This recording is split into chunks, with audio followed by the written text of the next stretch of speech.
Greetings and welcome back to the podcast. This episode, we are joined by Mr. Tristan Goodman, President of the Explorers and Producers Association of Canada, or EPAC for short, a national lobby group representing Canada's top oil and gas entrepreneurs.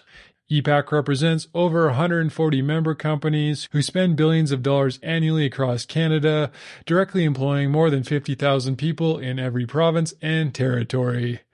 Mr. Goodman was Senior Vice President with one of Canada's largest energy regulators and has worked for several multinational energy companies. Mr. Goodman holds a Ph.D. from the University of Calgary, a Master of Laws from the University of London, and a Bachelor of Laws from the Osgoode Law School. Among other things, we discuss provincial versus federal jurisdiction, attracting investment capital to Canada, and what makes good energy policy. Enjoy. This podcast episode is sponsored by Enverus. Enverus is the world's largest energy-dedicated software-as-a-service company committed to helping customers close the gap between data and value creation. Enverus has been supporting the Canadian energy industry for over 30 years. Visit Enverus.com for more details. This podcast episode is brought to you by Canada Action. Canada Action strongly believes that as long as the world needs oil and natural gas, it should be supplied by Canada, where the economic benefits support our Canadian families and social programs. Canada Action believes it's time to champion our energy sector to help build Canada up and get our national economy back on track. Learn more at canadaaction.ca. This episode is brought to you by Upgrade Labs. Upgrade Labs offers a comprehensive range of cutting-edge performance and recovery services that have been proven to optimize your health in minutes, not hours. Whether it's accelerating muscle mass and bone density or addressing injury and inflammation, start your experience by booking a free cell health analysis at upgradelabs.com/Calgary. This episode is brought to you by the Canadian Gas Association.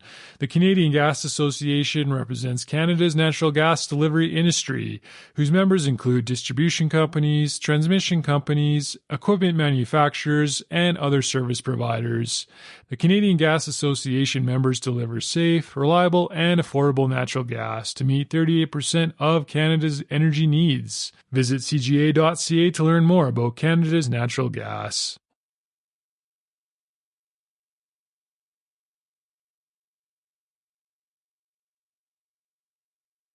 All right, well, if you're ready, we can begin. Excellent. Thanks. Good afternoon, Mr. Tristan Goodman.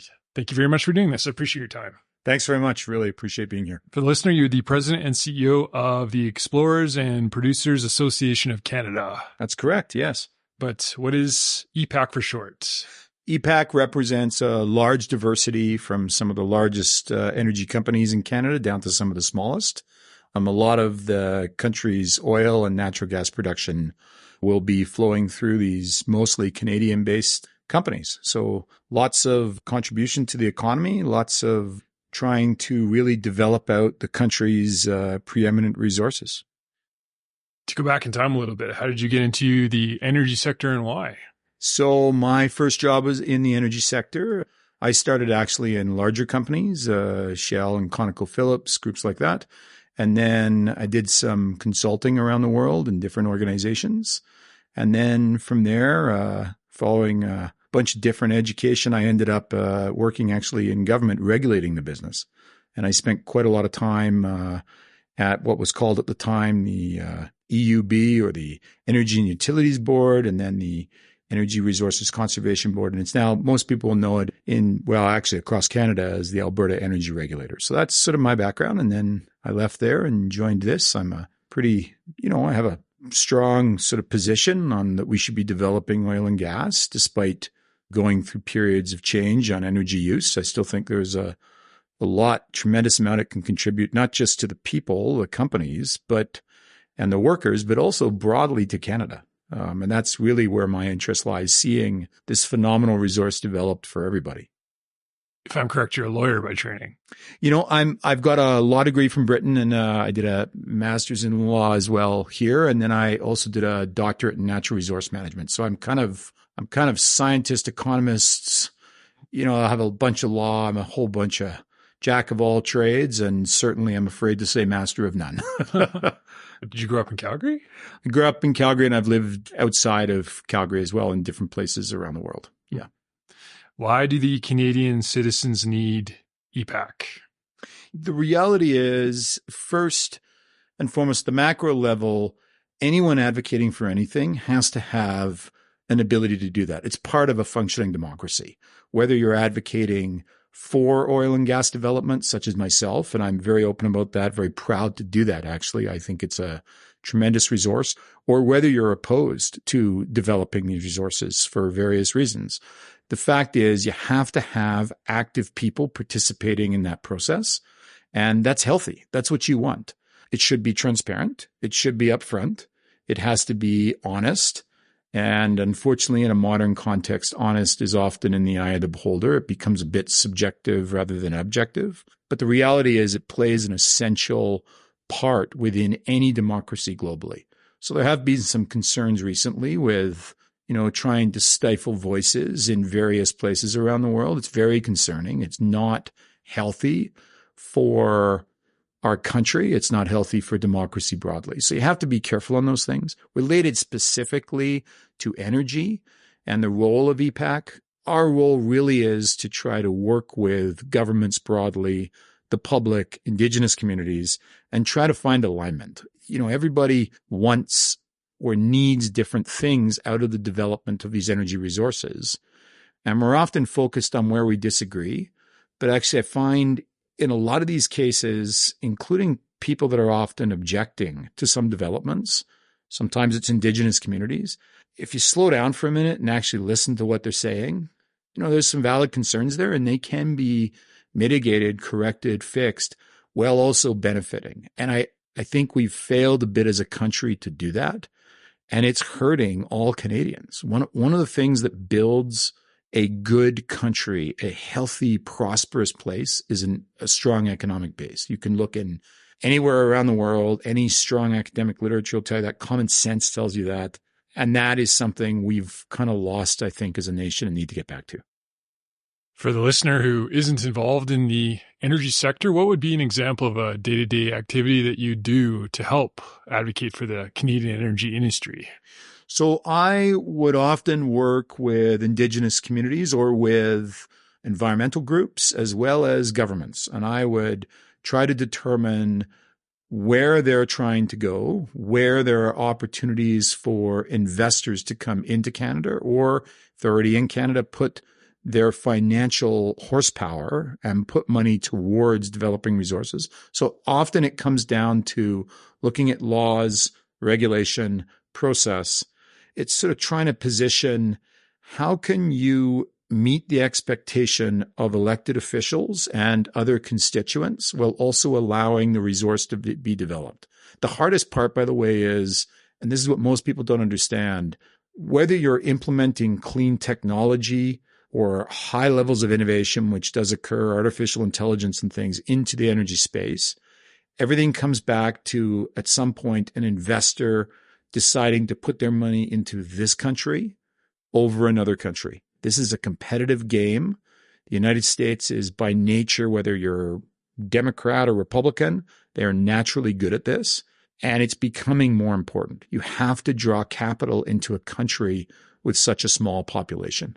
And that's one of the main rules that we have. What can make development, but also the outcomes with oil and gas development, if it's reduced emissions or, managing the concerns of some specific stakeholder group, you have to resolve those, but you're doing it really to ensure investment can come into the country. There are other energy advocacy groups out there. What makes EPAC different than, say, CAP or other So there's quite a few different groups, and I have many colleagues that we work with. There's a lot of strong groups out there. Some are similar in a way that they're focused on looking only at oil and gas development or broadly. And there's others that are more think tanks. There's quite a lot of participants in this space. EPAC is very, what we call razor focused. It's also highly technical. So we can get very granular quite quickly. So for example, if you wish to change a piece of legislation, we would be able to provide input into that in details, and we would understand how that may be interpreted by courts or how that may be looked at by regulators. So what EPAC is really focused on is what's happening within the Canadian space. So it's really about the Canadian producers, those that are run by Canadians, and that's where the current sort of future growth in Canada is going to come. That's what's happened. A lot of the multinationals have left Canada for other jurisdictions, or they've reinvested into other places. The real sort of risk-taking entrepreneurial spirit is residing really in EPAC. So there's other great groups, and many folks belong to different groups, but we're pretty focused on looking at how we get specific deliverables for our members, which are mostly Canadian-based.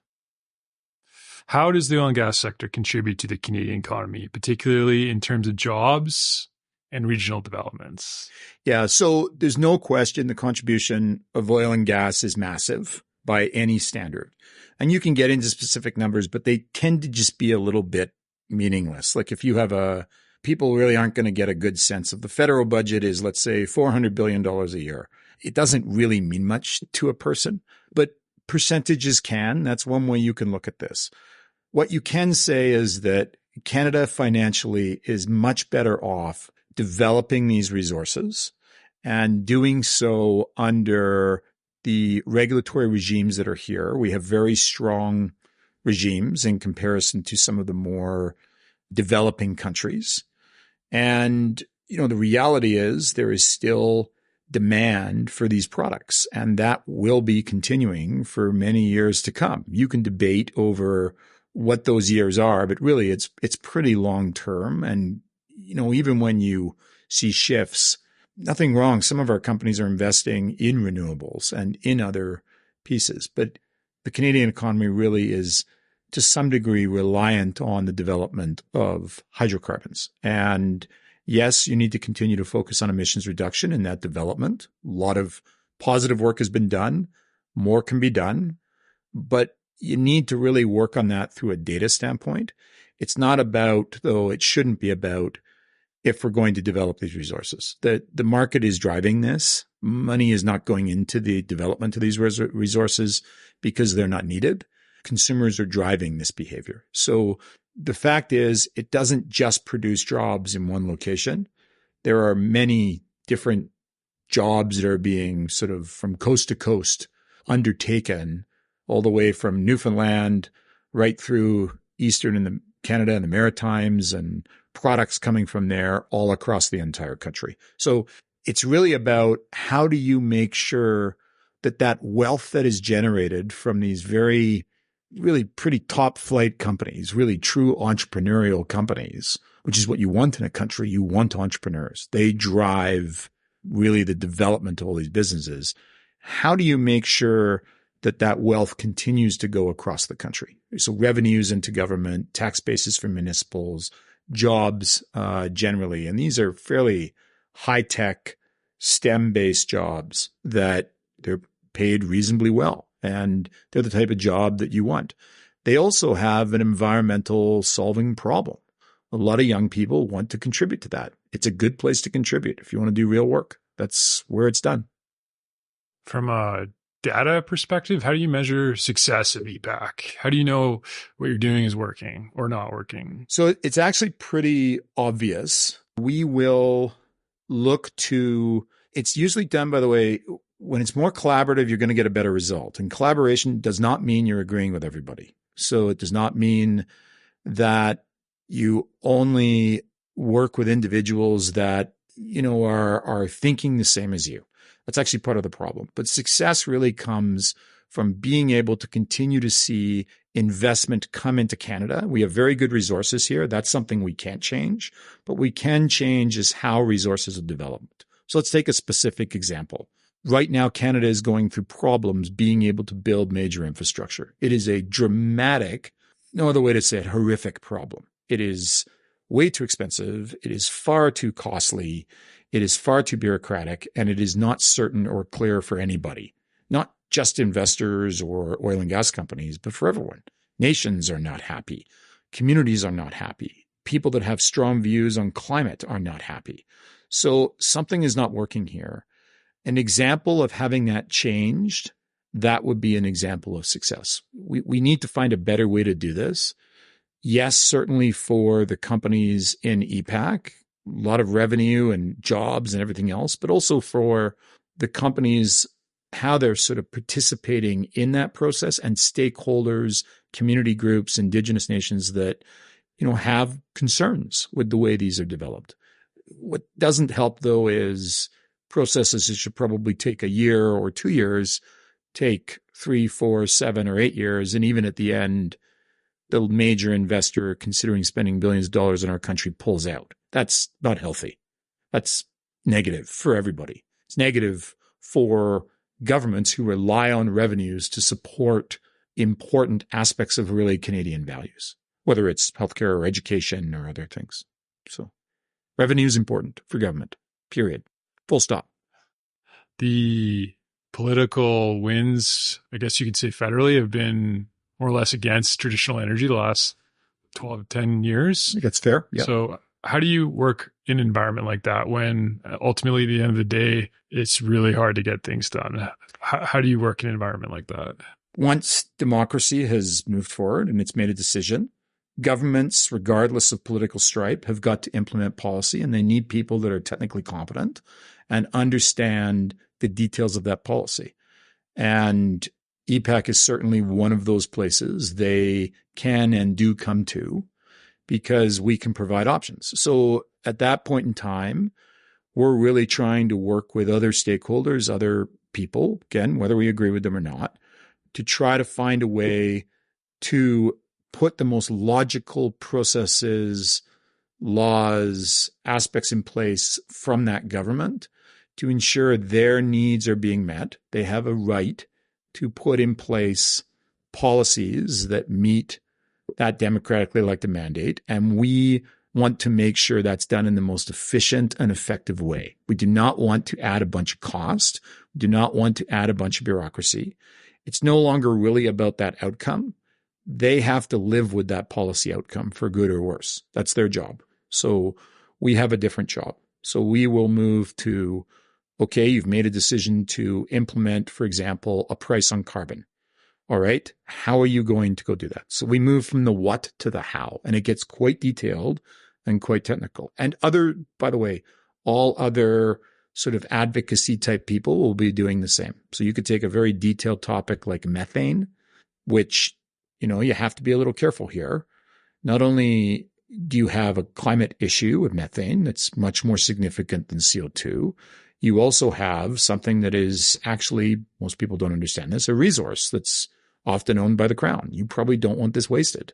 So how do you find effective ways to do that to meet the needs of government who is representing a large diversity of folks? But there's no question we have had some trouble. The current federal government, there's no two ways to say it. It's not been a perfect relationship. I think a lot of their policies are not working and frustrating a great deal of people.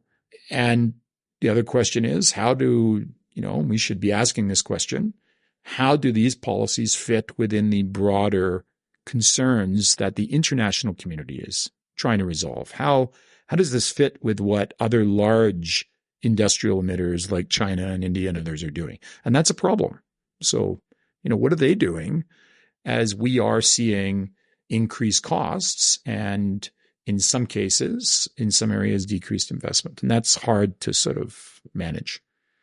From the perspective of the traditional energy industry, basically things haven't been working, like you said, the last 10 years. Things aren't getting built and there's a lot of problems. So most people know that, but from your perspective, what needs to be done differently going forward to solve that problem? Is it a change in government or is it different messaging?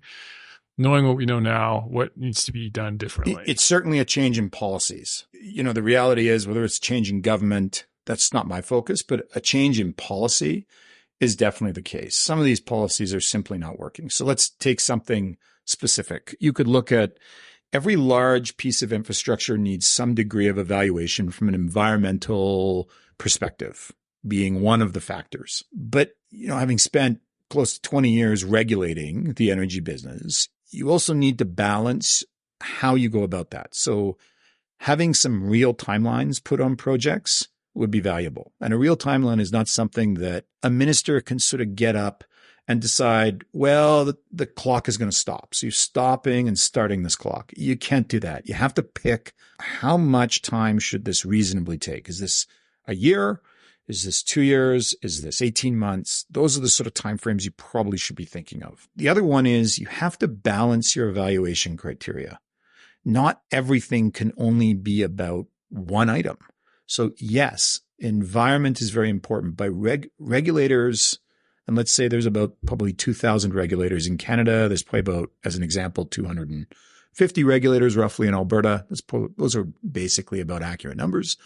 And their job is they're there because there's some potential harm. Otherwise, you wouldn't have a regulator. And they are making very difficult trade-off decisions within the public interest. But it is a trade-off decision. They can't just look at it only from one lens of the environment. They have to look at that benefit to the economy, benefit to nations. Are those there? And that's, I think, what's missing. So those trade-off decisions need to get better. And finally, you really need, for the country itself, you actually are going to have less federal involvement and more provincial involvement. This is not a parent-child relationship in our Constitution. The division of powers has two equal groups, the provinces and the feds. And certainly the current federal government has failed on all accounts on that. And quite frankly, they need to stick to their knitting. They need to get back to what they're supposed to be doing and stop trying to do what all the provinces should be doing. That is a major factor. If a province can do something, let the provinces do it, because that reflects the beautiful regionalism of Canada. Like, we have this great country with very diverse sort of pockets of culture all over, and that should be celebrated. And instead, the federal government is actively and always interfering in almost everybody else's jurisdiction, and quite frankly, not doing a very good job. So that's a major problem as well. But that's how you would go about it. So you would look at timelines, you would look at the sort of factors of consideration or balance, and you would look at what should maybe the provinces be doing and how can the feds, really be a bit more up and out than down and in. They're a bit fingers everywhere, despite what they're saying. This podcast episode is sponsored by Conate Water Solutions. Do you need cost-effective water sourcing options to supply your next drilling or completions program? Conate Water Solutions is a specialized hydrogeology company focused on water well drilling, testing, and water management services in Western Canada and Texas. Contact info@conatewater.com or check out conatewater.com for more details. This episode is sponsored by Contango Commodity Marketing. Are you keen to learn more about the Western Canadian crude oil market? Contango Marketing is hosting a 2-day introductory course that provides comprehensive learning on logistical and commercial practices, practical insights into industry trends, and current market fundamentals. Spots are limited, so register now at contangomarketing.ca. Problem is, change of government may happen and the tides will turn one way, but eventually they'll turn back, and perhaps the federal government will continue to overreach like they have the last few years. So how do you solve that problem? So there's a few different ways to solve it. I mean, I genuinely do believe the federal government has overreached. It'd be a little different if there was great success. The problem is unfortunately, in some files, not all files, there are some things that we can look to that have been constructive and useful. I understand that. But again, even when the outcome is positive, could that not have been done by the provinces? And so there's a couple of ways to go about doing that. The easiest way, obviously, is the most difficult, which is you could open up the Constitution and provide more clarity. It actually wouldn't be that hard in one sense, but it's a very difficult road to hoe. Pierre Elliott Trudeau was successful at changing the Constitution. Brian Mulroney was not. I'm sure both had the best intentions, but I do agree you're going to have to look at different measures. The other thing you can do is there is a crossover between policy and politics. So, I'm clearly more interested in the policy, but if governments get changed out and they get changed out harshly, then future governments tend not to move in the direction of that system. If you look at, I'm sure the NDP in Ontario are going to have a lot of lessons from the Wynne government. And I'm sure the current government is learning those lessons, making sure they don't fall in the same trap, as an example. And I'm sure those examples are there. But there are multiple ways you could cooperatively, both cooperatively, but also from an insulation standpoint. The provinces, everyone needs to work together a bit, but you also need to be practical that, provinces will, and Saskatchewan and Alberta have actually started to assert increased rights. I think that's understandable, probably reasonable why they've done that, given the frustration that people are feeling and the lack of a partner at the federal level in some cases. But other provinces have not taken that approach, such as British Columbia, and they have had some success, and others. So there's no perfect scenario. What we do need, though, eventually, I do believe, and it's not just about energy, but it's showing up in energy, and it's really damaging a lot of these producers and the ability for them to contribute back to Canada. You are going to have to look at the regional nature of our country. We are a phenomenal country that can work long term, but not under the way the current conventions of a constitution are being used. You're going to have to move to some regionalism. It's not, and Quebec is a great example. People always bring that up. Wonderful example. Love going to Quebec, and it's fabulous, but the practical reality is it is different than other parts, but other parts of the country are the same. They are different as well, and they need that recognition, whether that's in, the Maritimes or in parts of Ontario or parts of the prairies or British Columbia. That's what I think needs to eventually change. And that gets very legal within Section 91 and 92 of the Constitution and doctrine of paramountcy and all these various legal bits that smart constitutional lawyers can sort of figure out. But there has to be a political will to undertake that and its benefits to citizens.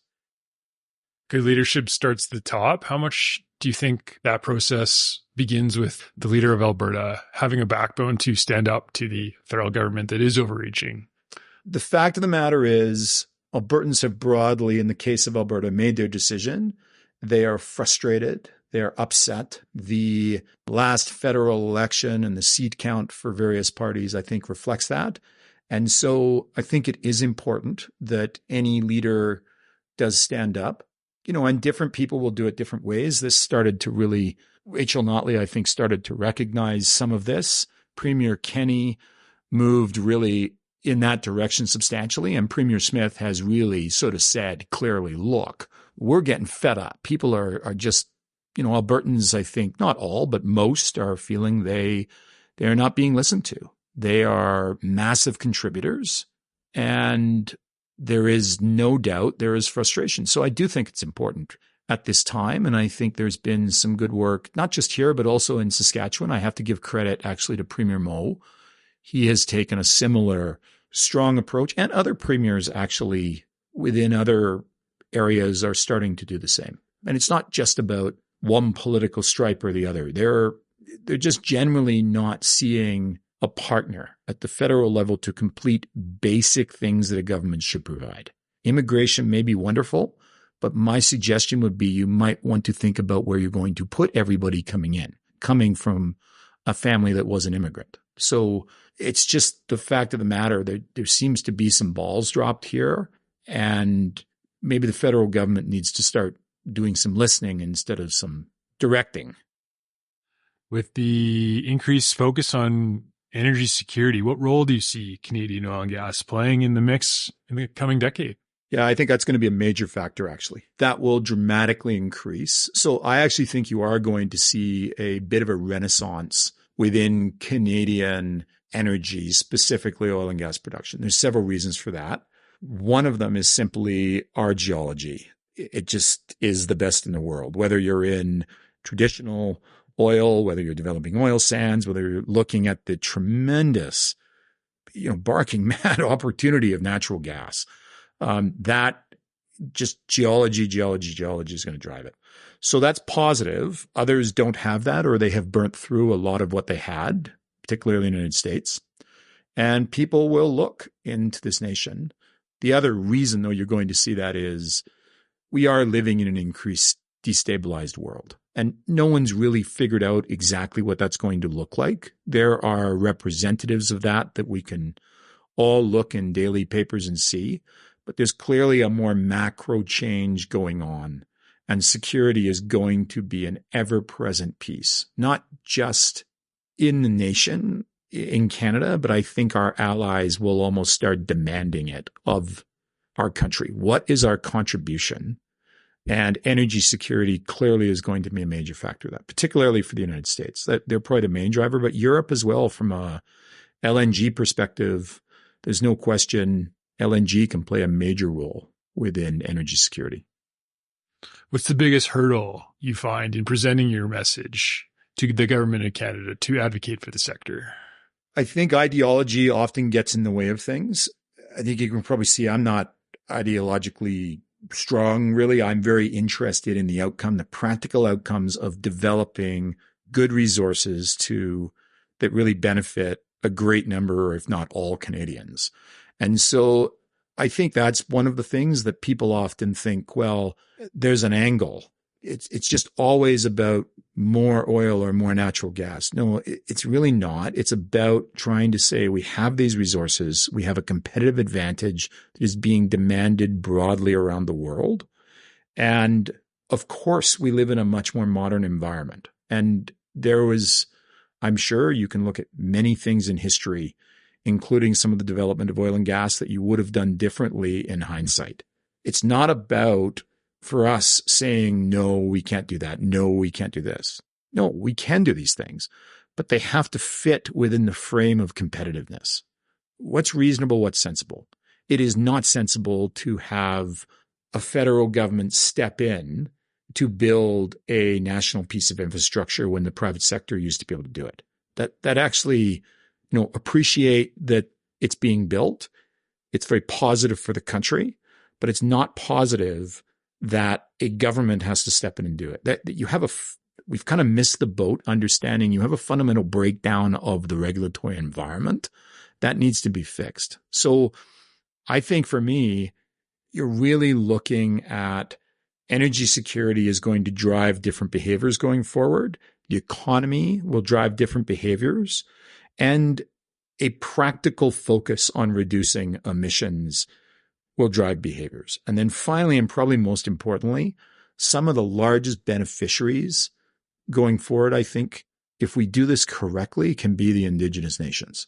They have not only a major, we keep talking about this consultation and partnerships and things. I actually think they're going to sort of be, to a large extent, resource rulers and start running a lot of these things. And that could be very positive for all of us, because what folks are often wanting is, and I can appreciate this, I live in a rural setting. I'm going to be very interested if there's something happening in my backyard, because that's where the development is occurring. That's where some of the changes or consequences are seen. So I could appreciate why certain people have a right to be heard in these processes. That's not what I'm arguing. I'm not saying those various different groups, people that are impacted, need a place to go, have their concerns addressed and be recognized, not acknowledged, but actually recognized. Their concerns should be dealt with. So that's how I sort of see this going. Your time is valuable as the advocate for the sector. What's your top priority when advocating for the sector? Is it LNG, or is it big pipelines? Is it the small guys? No, there's no question the small guys are important. But I mean, if you look at the opportunities going forward, you're really looking at three sort of key areas. You have this phenomenal, what's termed in the industry, conventional oil resource. And people don't even think about it. Going out and drilling for oil. Tremendous resource, outstanding opportunities to create jobs. When you go and drill, you make jobs, and not just in the location, but across the nation. So I still think there's great opportunities there, especially when you start looking at carbon capture, utilization, and storage in specific areas, smaller things rather than big mega projects in that sense. Then you have opportunities in smaller thermal. So great opportunities there. And that's where I think it's easier. And then finally, the big prize really is going to be the further development of natural gas. It's just a resource-driven piece, and that will involve more LNG and, more market access, not just to coasts, but also to the US. And what are those real opportunities? That's the growth. And when I say growth, I mean revenue for governments. I look at growth not as how a company specifically looks at it. That has to occur, just be given free market conditions. They'll figure out that. But when those companies do well, provided the regulatory systems and the royalty systems and the climate systems are set up correctly, you can see very good benefits going in. It is about a revenue stream for governments, and governments is defined broadly here. That could be indigenous governments, that could be local governments, that could be federal or provincial governments. That's how I look at it. What is the benefit to the groups that are providing the social system to the country? And actually there's a premier in Newfoundland, I really like his comment. It's about making the economic horse pull the social cart. I like that comment. I thought that was pretty clever, actually, because you've got to get the economy going to do other things. And, I guess I'll just be very clear. We have to get back to building stuff in this country. We have to do it sensibly, cost effectively, and in reasonable timelines. But that doesn't mean we should ignore the values of Canadians. You can do both quite easily, actually. On the subject of building things, if you were to look to the United States and LNG, they've completed double-digit LNG facilities. Meanwhile, in Canada, we barely have any. So if you were to look down there and take lessons on what they're doing different, why have they been able to do that and we haven't? Yeah, so a couple of reasons. So first off, the U.S. at its heart understands the power of an economy. It understands that whatever political stripe is in office, understands that whatever they wish to do, they need a strong economic engine to do that. So you have to have an ideology that starts with economy good. I know it sounds simple, but it's countries, there's a number of countries around the world. Canada is certainly one of them that is missing that. There's a lot of platitudes coming from some governments. Actually, the federal government often now being one of them in Canada, but they really don't understand. They don't have the qualifications often to actually go out and do that. And that's a problem. So I think the first thing is you have to have that driving force, and we need to get back to that. We've had it before in our country across different political parties, and we need to get back to that basic mantra.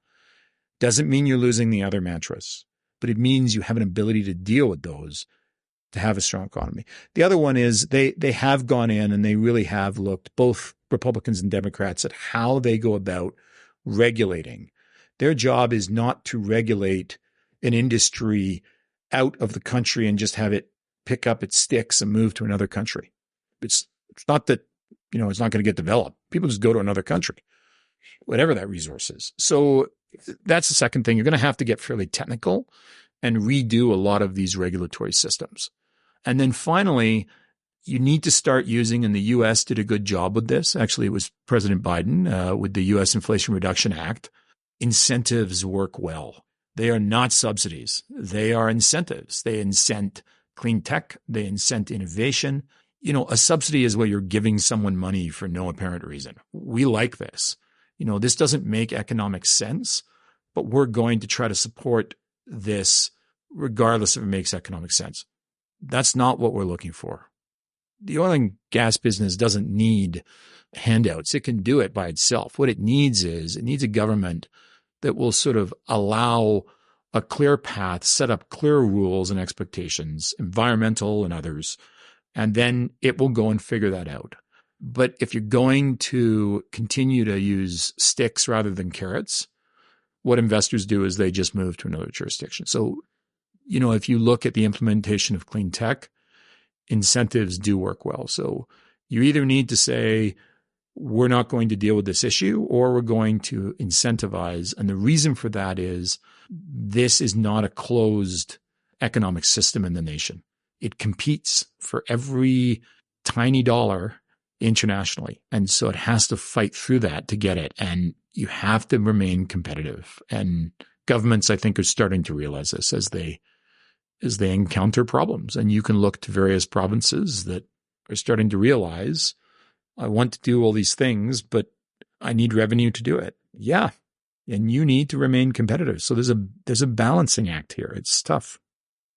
If the goal is to take care of the environment while also supporting the economy on the subject of the carrot versus the stick, to what degree do you think the carbon tax has been a failure in terms of policy and incentives? So the carbon tax is very problematic. First, I do think it's a failure, particularly at a consumer level. I think I think it's dead, actually. I think it's just now time before this thing gets wrapped up and we figure out what we're going to do here. I mean, you can look to, I think Mark Carney, I've actually heard him somewhere say that it's not about a political spectrum piece. It's just not working. The stick doesn't work. Yeah. When you start exempting people for whatever reason in some parts of the country and leaving other people that suffer the same concerns, you're really running into a fairness and inequity issue.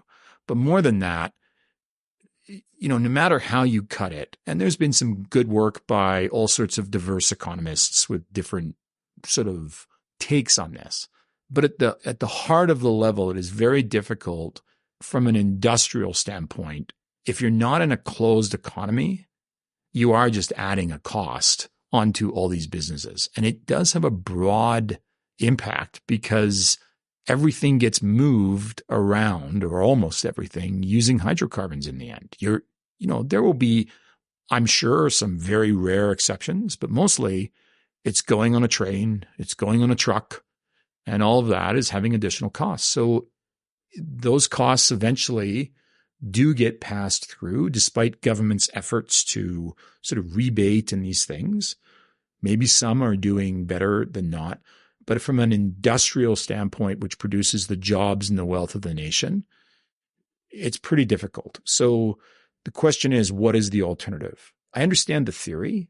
Like from a theoretical standpoint, there's a large degree on taxing pollution like that. But just because something is academically, theoretically possible doesn't mean everybody's buying into it, doesn't mean investors understand it or like it. And when you're trying to get something into the country and people have an option whether to provide it or not, such as investment, you do need to consider those things. So I think I understand how people have got themselves in this position, but you do have to really look at the result. It doesn't seem to be producing the result that sort of was requested, I guess, or there's just not support occurring. You can debate the merits, and I understand that. I'm not here to debate the specific technical merits. What I can say is it's pretty clear. It looks like, we're moving to something else over time. Especially when the costs are disproportionately borne by lower income earners. The carbon tax affects people a lot more when you don't make millions of dollars.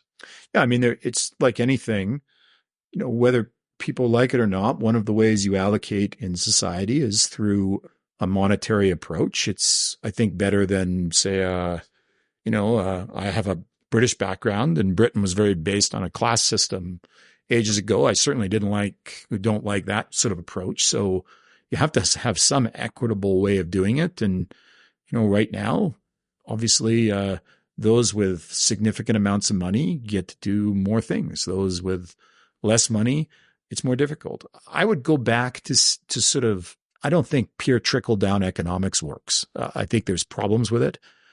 But there's no question when you have a good economy and you have healthy opportunities for jobs and you have low unemployment and you have competition in your labor market, whether those are unionized or non-unionized, you get in a situation where your average person does better. And that's what you want. Yeah, what you don't want is a lot of the current problems that we're now facing, not just from a investability standpoint or a definition. Investors don't understand what Canada really is. Like, what exactly are you folks? I think that's often the question. But you do need to address what the vast typical Canadian is looking for. That's important. And a lot of policies, I think, are actually harming people that don't have the financial resources to make up the difference from those policies. Like a carbon tax. There's various examples. Yeah. How is EPAC working to address the public's concerns about the environmental impact of the traditional oil and gas industry and create initiatives to improve the industry's image? Yeah, there's no question. So we spend time in the media like many different advocates. And so we try to put forward, our positions. The reality is, I think some of the recent, let's be frank, draconian legislation, there's no other way to say it, coming from the federal government on things like C-59 have made people more cautious. I think it's a detriment to, I believe it's probably likely unconstitutional. And another situation where the feds just seem to ignore the Constitution for some reason right now, kind of running roughshod over it. Even the courts are having trouble here. The reality is that it's becoming increasingly hard. The key is, look, there's data. You can always debate any data point, but the fact is that you can look to data points. We try to communicate those data points, but it is increasingly difficult when the federal government really doesn't want to celebrate any successes in the oil and gas business. And there are successes. There's many. And it depends how you define success. But, that is not something that the current federal government wants to hear about. And they've put legislation in place to try to some extent, prevent that, which is unfortunate. I think it is.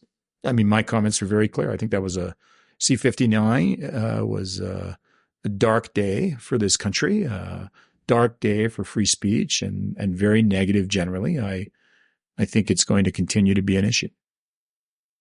How do you stay motivated in a situation like that when your job is to advocate with those headwinds? It's actually easy. I love my job because I think it can make a significant difference. It's always nice when companies do well. That's important. That's part of the job.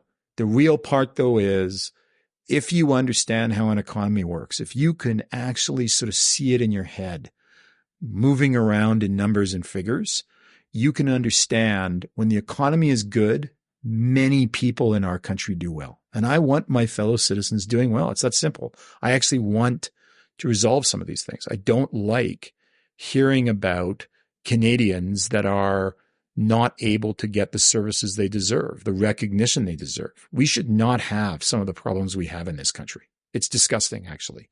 But when governments don't have the funds to address them, whether you're looking at serious problem on the streets with drugs, or whether you're looking at how you can provide supports to local governments or First Nations governments, I agree with those things. I want to see resolution. We have healthcare problems. Again, it does all come back, though, to a strong economy. And I believe I get up every day and try to help not only the economy, but to help how can you develop a bigger, better, broader economy for everyone, while also looking at continuing to move forward on concerns such as climate and such as the environment. Do I agree with every policy? Absolutely not. But do I know that, there has to be contribution to that? Absolutely. Yes. And you can do this while remaining competitive. And to some extent, that's what many companies have either tried or have done. Covered a lot of things, but maybe to end on a lighter note, what advice would you give to a young professional entering the energy industry? Yeah, the good news for anyone young, it is a phenomenal time to enter the industry. It's extremely technical. It has big challenges, complicated things to solve from all the way from engineering and geology, reservoir engineering, and into technical other STEM areas to environmental, climate, and all those areas through. So this is a pretty dynamic industry. It's on the cutting edge of a lot of the tech. It's very fun. And of course, let's be honest, it has a good compensation track record. It's, as I said through this interview, you are going to see a renaissance again in this industry. It's already positive, but I actually think it's only going to get better. And that's, what I would say to people trying to or considering entering. I would encourage anyone to do that. You'll have a very long and positive career. Still lots of opportunity. Tremendous. Yeah. Well, I think that's it. Unless there's anything you want to cover. No, thanks very much. It's a real joy. And thanks for the opportunity. I appreciate your time. We can end the formal conversation there. Thank you. Appreciate it.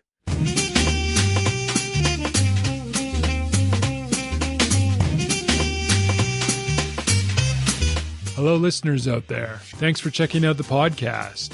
Hopefully the episode provided some insights. If you enjoyed the show, check out trose.ca where more episodes are yet to come. You can also subscribe to the podcast where your token of support is much appreciated. Until next time, happy coffee drinking.